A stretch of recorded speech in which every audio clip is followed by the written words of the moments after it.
Hello guys, this is Dr. AG and you are watching my YouTube channel Learn with Dr. AG। आज का जो lesson है ये हमारे चैप्टर 4 का सेकंड पार्ट है और इसमें हम जो है वो थ्री इम्पॉर्टेंट टॉपिक्स जो है वो ऑस्टियोपोरोसिस, फीमेल एथलीट ट्राइएट और तो हमारे टॉपिक में फर्स्ट जो है that is the difference between the osteoporosis and osteopenia. Osteo, osteopenia, penia mean the lacking, osteo mean bone. So bone lacking or the bone weakness, simple in simple words. So bone जब weak हो जाती हैं because of the less mineral density और उसमें जो overall जो उसकी जो कंटेंट है बोन का कम हो जाता है तो उसका हम जब वो ऑस्टियोपीनिया का नाम देते हैं और इसकी वजह से फ्रैक्चर हो सकता है, लेकिन जो फ्रैक्चर में कन्वर्ट हो जाएगा बोन के जो वीकनेस के साथ साथ बोन में किसी किस्म का फ्रैक्चर भी आ जाएगा तो उसको हम जब वो ओस्टियोपोरोसिस का नाम दे देते हैं। सो इस तरीके से हमारे पास ओस्टियोपोरोसिस और ऑस्टियोपीनिया में जो मेजर डिफरेंस है वो फ्रैक्चर की प्रेजेंस है। अगर किसी किस्म का बोन में फ्रैक्चर हुआ है तो उसको हम जो वो ऑस्टियोपोरोसिस का नाम दे देते हैं। वन और multiple kind of bone fractures में इंक्लूडेड होते हैं। और अगर किसी किस्म का बोन फ्रैक्चर नहीं है लेकिन जो वो एक्सरे में आप देखते हैं तो बोन की जो मिनरल डेंसिटी है वो डिक्रीज हुई हुई है तो उसको हम ऑस्टियोपीनिया का नाम दे देते हैं।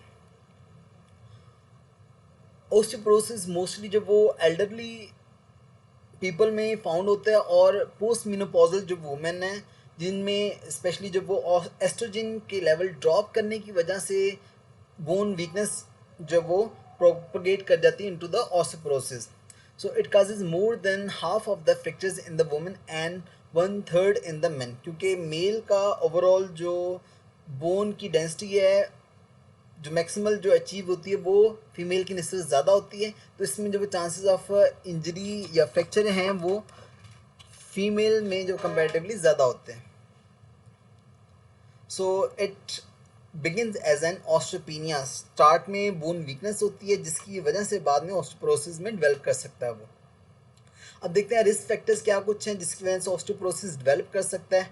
Number one, female gender, old age, white ethnicity, small stature and family history. इस पिक्चर में आपको दो चीज़ों के दरमियान कंपैरिजन दिखाया गया। एक साइड पे आपको नॉर्मल बोन दिखाई गई है जिसमें जो वो मिनरल डेंसिटी कंपेरेटिवली ज़्यादा है और दूसरी साइड पे आपको ऑस्टियोपोरोटिक दिखाएगी जिसमें जो वो नंबर ऑफ गैप्स कंपेरेटिवली ज़्यादा because of the less mineral density. Osteoporosis का हमने बेसिकली दो सब टाइप्स में डिवाइड किया गया है।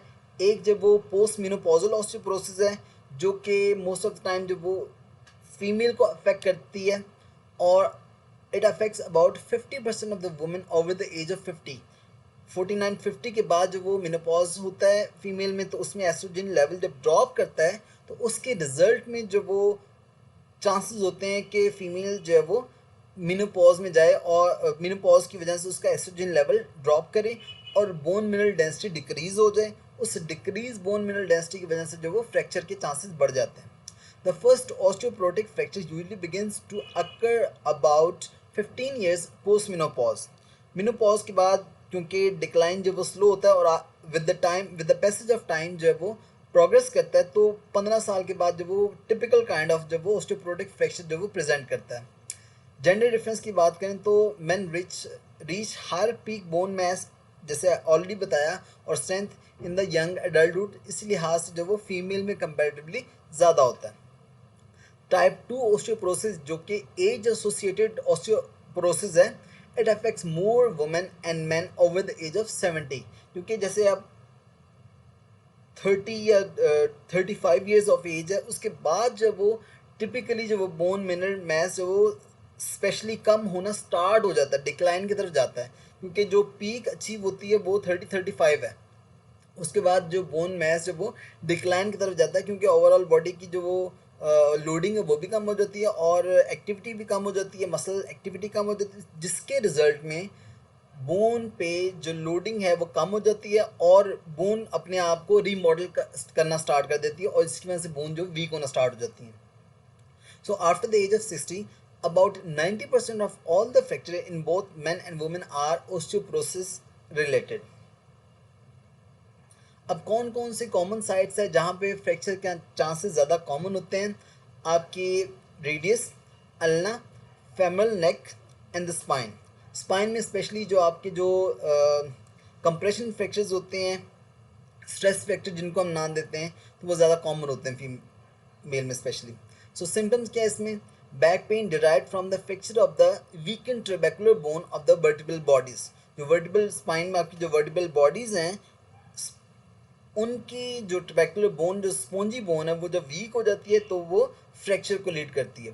Crush fractures of the lumbar vertebra resulting from the compressive loading frequently because reduction of the body height. जब वर्टिब्रल बॉडी की हम बात करें लंबर रीजन में, तो ज़्यादातर जो वेट है अपर जितने भी वर्टिब्राज हैं वो सभी वेट पुट करते हैं इनटू द लंबर रीजन.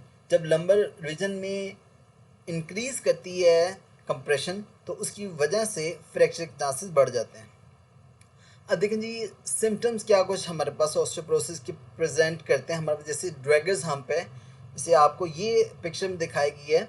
तो जैसे जैसे over the growing age vertebral bodies का बोन मिनरल डेंसिटी डिक्रीज़ करती जाती है, जैसे ये नॉर्मल दिखाया गया है, तो इसमें जैसे डिक्रीज़ कर जाती है तो आपकी वर्टिब्राज जो वो दे बिकम्स वेस्ट शेप्ड. ये वेस्ट शेप की तरह जब वो डेवलप करना स्टार्ट करते हैं, जिसकी वजह से जब वो जो आपका थोरेसिक काइफोसिस है वो इंक्रीज़ हो जाता है. इस काइफोसिस को इंक्रीज़ करने की वजह से जो हंच बैक बनती है, उसकी वजह से नर्व कंप्रेशन होती है और बाकी सिम्टम्स इसमें आते हैं. तो इसको हम जब वो ड्रैगर्स हम्प का नाम देते हैं. Most of the body weight acts anterior to the spine, so the resulting fractures often lead to the vertebral bodies wedge-shaped, accentuating the thoracic kyphosis. जैसे ऑलरेडी मैंने आपको एक्सप्लेन किया सारा.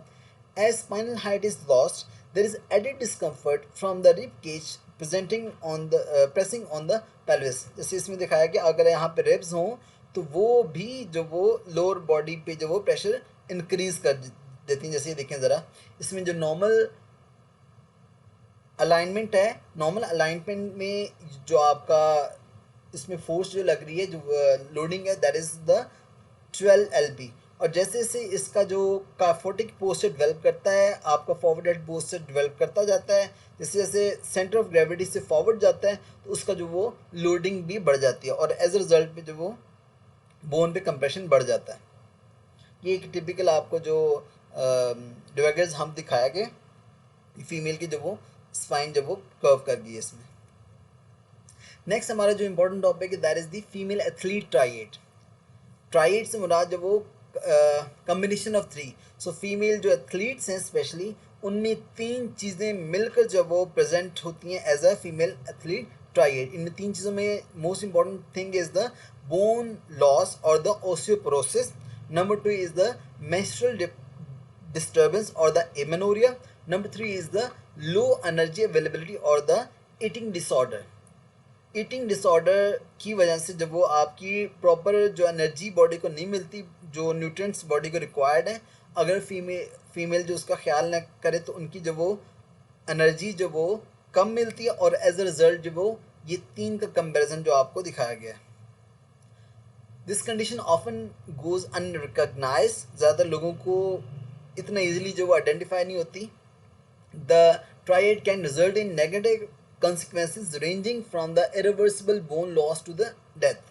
जैसे जैसे नॉर्मल जो हमारे आजकल के दौर में हमारी जो यंग जनरेशन है, उनमें ख़ुद को स्लिम स्मार्ट रखने की जो एक ट्रेंड चल पड़ा है, वो ट्रेंड काफ़ी लिहाज से जब वो इस डिज़ीज़ को ज़्यादा जब वो एग्रेवेट कर देता है, जिसमें जो वो ओवरऑल जो बॉडी वेट है वो डिक्रीज़ हो जाता है और जो कि अगर बहुत ज़्यादा एग्रेवेट कर जाए तो डेथ को लीड कर सकता है. So friends, parents, coaches and the physician need to be alert to the signs and symptoms of this female athlete triad. जैसे competitive female athletes in endurance and appearance related sports are particularly at risk for developing the dangerous female athlete triad.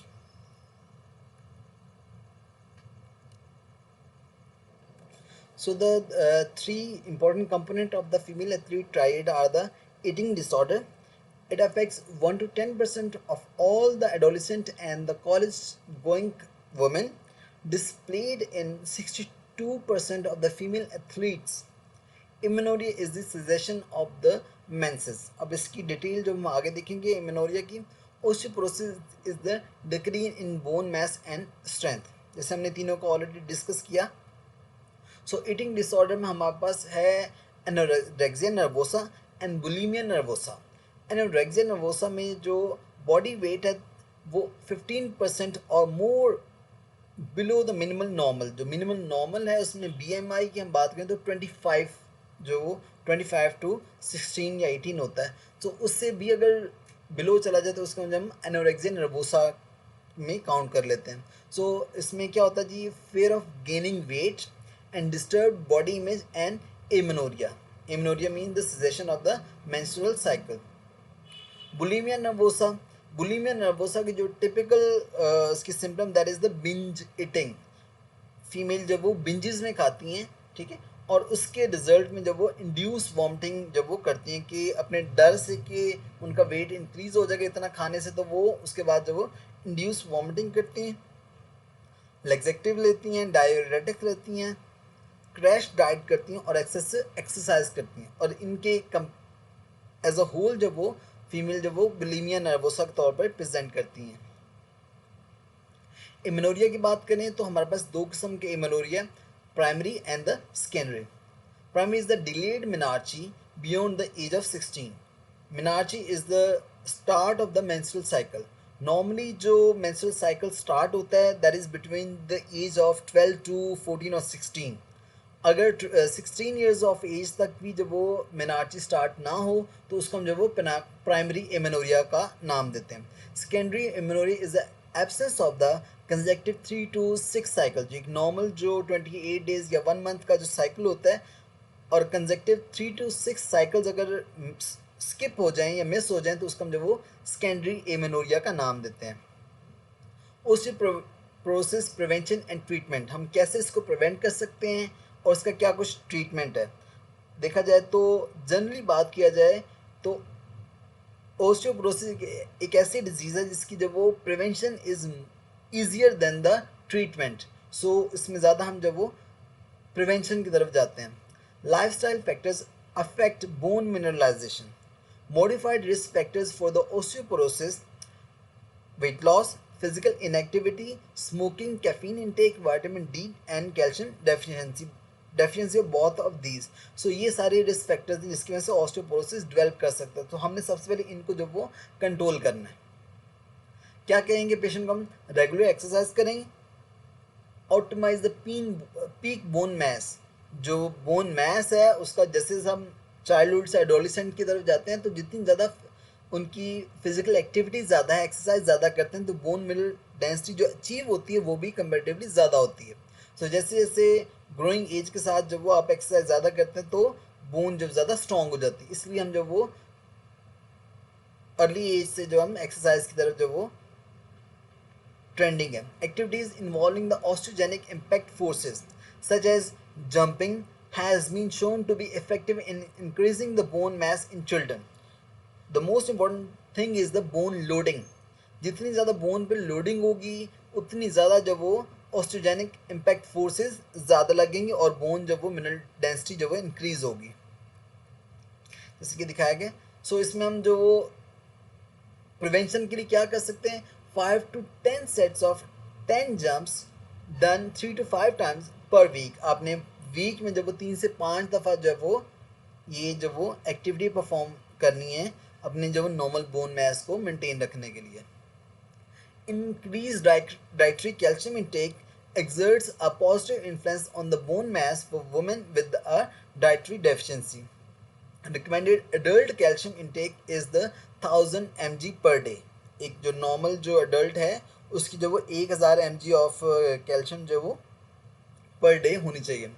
Hormone replacement therapy, estrogen replacement जो वो is the best treatment for the estrogen deficiency. It is easier to prevent, difficult to treat, so the best way is to prevent it. Engaging in regular physical activity, avoiding the lifestyle factors that negatively affect the bone mass.